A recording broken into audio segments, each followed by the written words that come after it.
Wouldn't it be nice to know what's a waste of money before you buy it? Well, in this episode, I'm going to share with you 5 over-the-counter foot care products that are a waste of money. So stick with me and I will share them with you.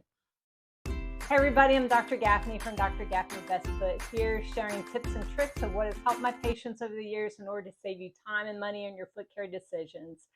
And nothing made me sadder than when patients would come into the office with a big bag of foot products that just did not work. And I just wish I could go back in time with them and help them with those decisions. So this is a video that'll do just that. So we're going to go over the top 5, and then the future episodes, I'm going to go over what is worthwhile to buy over the counter. So number 1. Over-the-counter wart care products like the freezing off or the 17% salicylic acid. Those 2 types of wart care products just don't work for plantar warts. They're not strong enough because the dead skin layer on the bottom of the foot is too thick for that to work. So if you want to know more on that, please see my video on how to resolve plantar warts. Number 2. Bunion splints. Now, bunion splints I use like after foot surgery to maintain correction. They do not correct bunions because bunions are a bony deformity. They might help a little bit in the beginning when you're flexible, but it's very bulky to wear a bunion splint anyway. You got to wear it a lot for it to do any good. But once you're stiff and the bunion's kind of stuck in that position, the big toe stuck in that position, a bunion splint will not work at all. All right, number 3,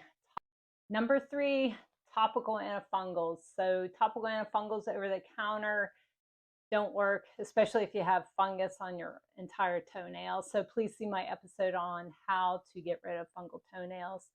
They might help the appearance for a short period of time, but they are not going to get rid of your fungal toenails. So please save your money.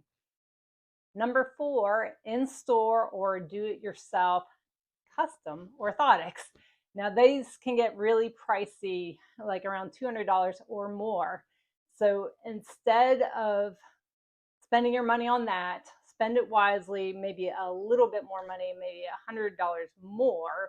So around $300, you can go to a doctor, a podiatrist, to get a proper diagnosis of your problem, a proper impression of your foot to get the correct and most effective device, orthotic device for your specific problem. And then you have an accredited orthotic lab fabricating the device according to your doctor's prescription. And after that, you'll have follow-up and the doctor will be available to make any modifications if you need it. So no online orthotic companies where the foam box where you do it yourself, that is just a recipe for a bad device. So please go see your doctor for a custom orthotic. And last but not least, number 5, bad shoes. So with shoes, you get what you pay for. So cheap shoes mean it's made cheaply, cheap construction, cheap materials that wear out fast. So like when shoes start wearing out fast, your foot will turn and then you'll get pressure in certain areas and it might flare something else up. So please just buy good quality shoes. And I'll have episodes on what to look for in shoes in the future. And thanks so much for watching.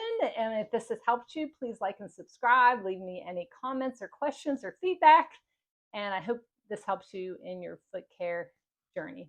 And we'll see you next time. Hey, thanks so much for watching today. If you learned anything or if I've helped you at all, please like and subscribe to my channel.